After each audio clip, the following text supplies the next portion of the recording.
Hello everyone and welcome back in the Stadthalle in Vienna. Here we are in the press center for the final episode of this season's ESC Daily Show, in which I will be discussing the recent Eurovision developments leading up to the final with two of my guests. I have Maciej Mazanski with me here from Eurovision and Daniel Gould from Sofabet-gambler. You make your money betting on Eurovision. How have you done so far?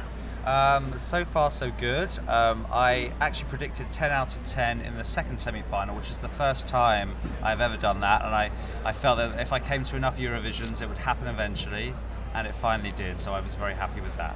And in previous years, if you didn't get 10 out of 10, then you still made sure that you got a lot of money out of that, or how do you do that? I mean, in gambling, you win some and you lose some. You don't get it right every time, and all you have to make sure of is that when you win more than you lose when you make losing bets.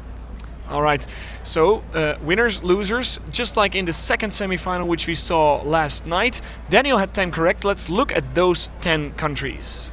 Slovenia, a country that not always qualifies for the final, not always does so well in Eurovision, but now for the second year in a row in the final, and this is the delegation of Montenegro.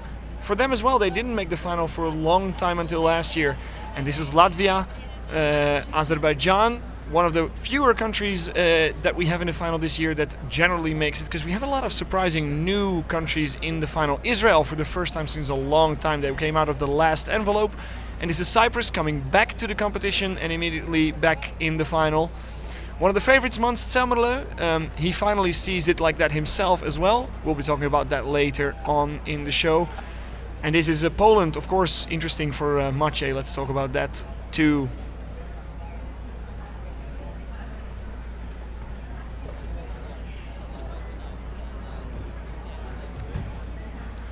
Ten finalists moving on to the big final of tomorrow. Poland is one of them. Congratulations, Maciej. What does that mean for you, for your website? Oh, this has a huge meaning for us, for Polish people, because Eurovision, we were absent during Eurovision in Baku, in Malmö. We were back last year in Copenhagen. We did good because we were in the final. So this year we wanted to do it again. So make the Eurovision even bigger, so people start to be interested in Eurovision somehow. So it was very important also because many people were complaining about which act TVP chose to represent Poland.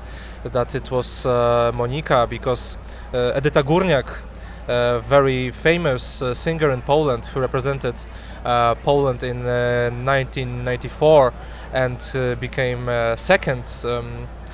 She also wanted to represent Poland, but she applied for it too late. She was, year by year, she was denying. She was saying that she will not go to the Eurovision. She doesn't want it. But this year, suddenly, she decided to go to Eurovision, but it was too late, because Polish delegation, the people who are behind Eurovision in Poland from TVP, they decided to send Monika right after they heard the slogan of this year's Eurovision, building bridges. So they thought, maybe send Monika. We have this great singer who was really popular in past years before the accident. After the accident, she came back on the stage. She tried to perform, to still do what she loves to do, and this is singing, this is music. And they thought, why not? Let's show Europe Monika. Last year, Austria showed Europe Conchita. Conchita has her own beliefs, story, message. So let's show Europe our message, that you can be strong even if you are dealing with some troubles. And building bridges. One of the bridges that you're going to have to build is to score well, not only in the televote like last year, but also in the juries. Daniel, how do you think that this entry is done this year? Because last year there was such a huge gap for Poland between those two kind of juries.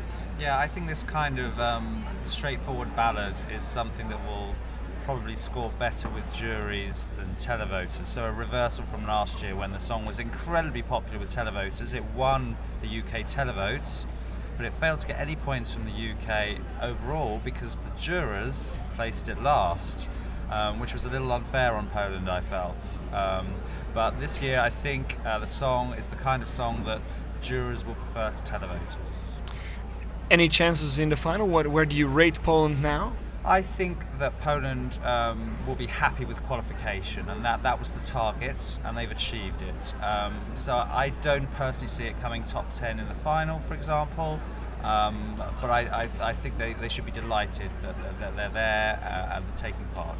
And do you think is that also how the people at home will see it? I hope so, because I don't like the situation where their expectations are too big and there comes the disappointment. We should be happy about being in the final. That was the main target, as you said before, to show Monika once again to the Europe, to the world, show her message, show herself as a person, which is great, and show her music and build this bridge once again on Saturday. So the result, it is not so important for us. We would love to have a good result, but it's not the most important thing for us this year. Qualification was very important. We have it. We are happy. So it's important to be realistic about your expectations, not just for Monika, not just for the Poles at home, but also, for example, for Mans Zelmerleu. Before the second semi-final in which he was performing, he was always stating that he did not see himself as one of the favorites. But after qualifying, he changed his mind. Oh, I don't know. I think there are quite a number of really good songs in the final, and I'm just happy to be there, be a part of the final, and I think that I could have done some things better tonight. I think that I was a bit rushed in the second verse in the movement, and I'm just hoping I'll have even more energy on Saturday, and in that case, I hope I'm in the running towards becoming the champ. Mans, now he's no longer the only person who does not see himself as the big favorite here in this competition. Daniel, for you as well, the number one to win it this year? I mean, he's number one favorite with bookmakers, so they expect Mons to be the most likely winner. And I think that whilst it's a relatively open race and there are 5 possible contenders. I ask you about this because last year we've had the same of you here on Friday at this show, and you were talking about it being a race between the Netherlands and Austria, and you couldn't have been more right than that. So tell us your list. So my list of 5 is Belgium, Australia, Sweden, Russia, and Italy. I've had to leave Estonia off that list now because of their draw in the final isn't advantageous. So the betting market certainly suggests it's between those 5, and I would have to agree. And I think what everyone is doing in the press centre is they're looking at those 5, and there's a sense of going with some gut feeling. There's a sense of uncertainty, and with that uncertainty, people are kind of going with what they feel in their guts. Which one of those 5 it will get across the line. You're attempting then probably to get to bet in such a way that you win with with each one of the 5 then. Yes, I mean the way I bet is I'm trying to find a good price at a certain time. For example, I was able to back Australia at 20-1 when I heard the song Tonight Again, and before Guy had come to Amsterdam and London to perform, and I felt that 20-1 was a big price for a song that felt like it could be a chart hit, and so I backed him at 20-1, and then the price came into single figures. Now, and if you manage to do that with each of the acts that become a shorter price, then you can build a kind of a portfolio, a book of bets in which you hopefully win whatever the result. That's the ideal. Obviously, sometimes you bet on something and the opposite thing happens; it goes out. But that's what you're trying to achieve. Maciej, do you have the same 5? Can you agree with that list? Not. I will add for sure. I will add to this list Norway, but I think that you are a better expert on this one. So I will try to trust you in this case. But I have this feeling that Norway also can be very, very top this year, and I have also this feeling that.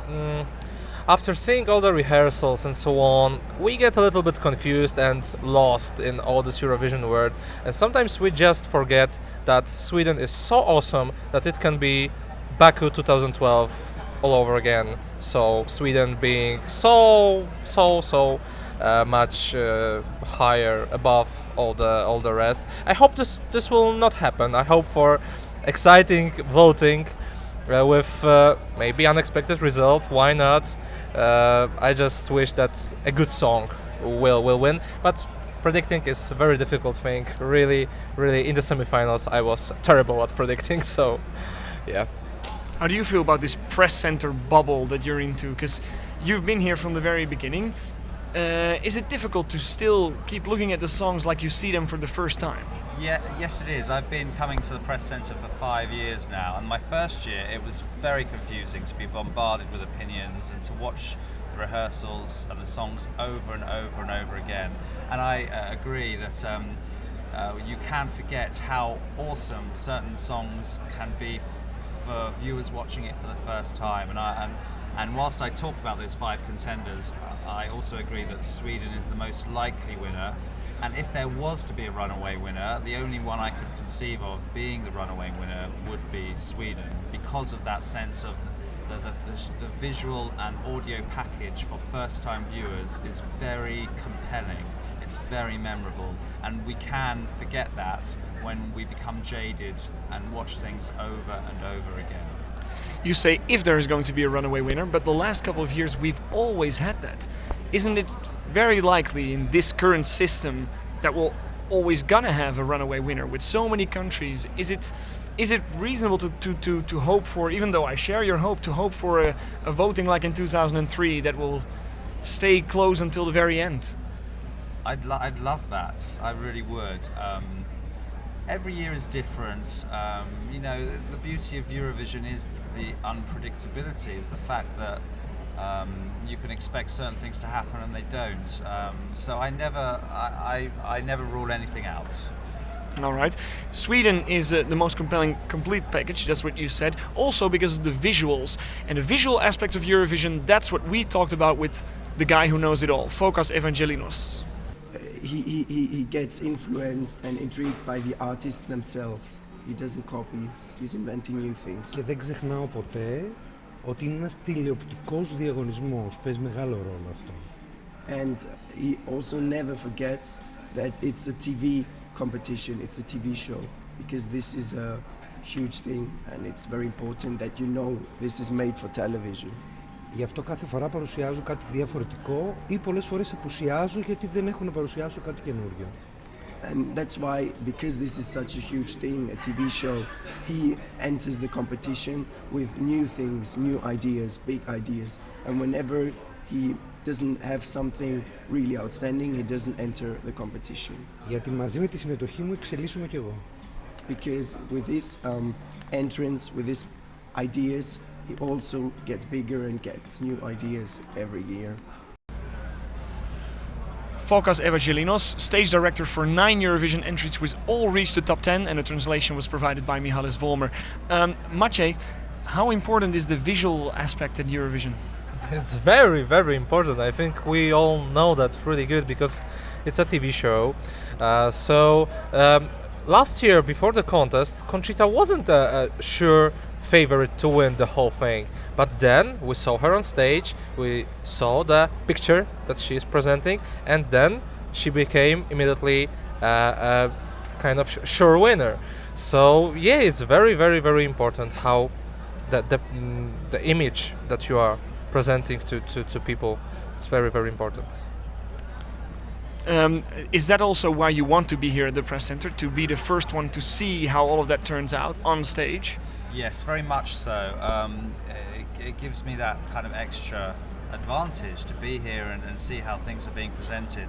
Last year was a fine example. The Netherlands was over 200 to 1 before the first rehearsal, and I remember watching that first rehearsal and straight away being transfixed by what I was watching and the visuals that were being put across. And I remember backing Netherlands at over 200 to 1 halfway through that first rehearsal based on what I was watching. And then you were just talking about the odds going up or down. In that case, obviously they went down a lot. Fokas has done 9 entries at Eurovision and they all reached the top 10. how do you have to? How do you look at staging? How can you be so successful? I mean, we asked him, of course, but I'm asking you as well. Yeah, you just have to get viewers' attention. I think it's very important when you've got an upbeat song to provide some movement. And this is one of the things that Mons does. The reason that the staging of Heroes is so clever is it provides two things. It provides that movement. Mons moves around the stage very effectively. And secondly, what it does, which is really clever, is that Mons is a soloist up there, but we have a sense of interaction. He's interacting with the cartoon characters. There's a story that's going on, despite the fact that there's only one human being on stage. That's why I think that's the genius of the Swedish staging. How about the other ones then? You mentioned, for example, Belgium this year. Can you tell us a little bit more about why you think he could go very far? Yeah, I mean, there's a concept there. I think it's really important to have a concept and to run with it. And they have run with this concept. And the concept is we are going to be cutting edge. And we're going to make it look as cutting edge and as avant-garde and as modern as possible. And they have really committed to that concept. It looked a bit messy at first, and I was a bit worried that it was too alienating, but the commitments and the camera angles came together, and I think it's a very compelling thing to watch. Maciej, Russia is mentioned, also as one of the favorites in this competition. How do you feel about that song? I want to go through them all the favorites. Let's analyze them to the bone. I think the song is just good, but the performance is outstanding. She is doing great. She has great background videos. It looks amazing, and I think that's also in this political aspect, because last year we had booing on Russia, and this year there was a huge applause in the hall, in the arena, after Russia performance. So I think something is changing, and Paulina is a true ambassador who's building a actual bridge between Russia and the rest of the world in this really complicated situation, political situation that we have right now. I don't think Russia will win, but I will say it will be in top 3, exactly 3 position, or maybe top 5, something like this. I'm sure top 5 is quite sure, in my opinion, for Russia this year. Vocals is one of the strong points of that entry as well, besides the message that you were talking about. Juries tend to pay a lot of attention to vocals, right? So that is why tonight's rehearsal is also very important. Yes, I mean, in the press centre, we get to watch tonight's jury rehearsal, which the national juries make up 50% of each vote in every country. And they base their decision on tonight, not on tomorrow. Absolutely, and we get to watch that. So sometimes we get to see a disastrous performance, and we know before others do that country is not going to do as well, because the juries have already seen it and they haven't performed up to standard.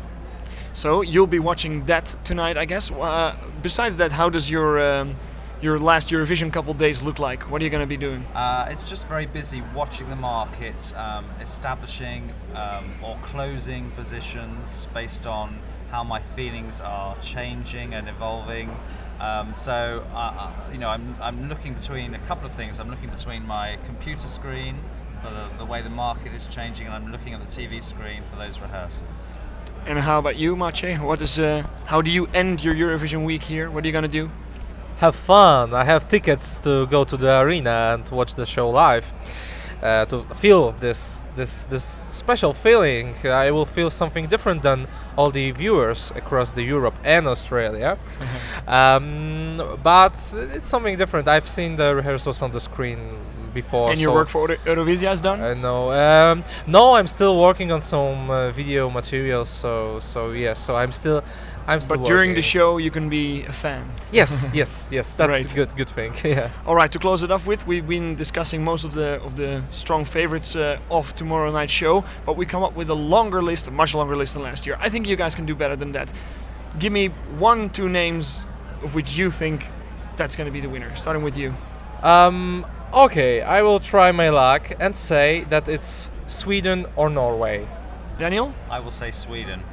All right, that's a very clear answer. Let's take a look now at what we're going to do for the next couple of days here at ESC Daily. We're going to see the final rehearsals. We're going to be live blogging that. We're going to be giving you all the insights that Daniel can see here at the arena, that we can see, so that you also know how the juries may vote on that jury final. And of course, we'll be covering everything until the last day of Eurovision. Keep following ESC Daily, and for now, thank you for watching. Good night.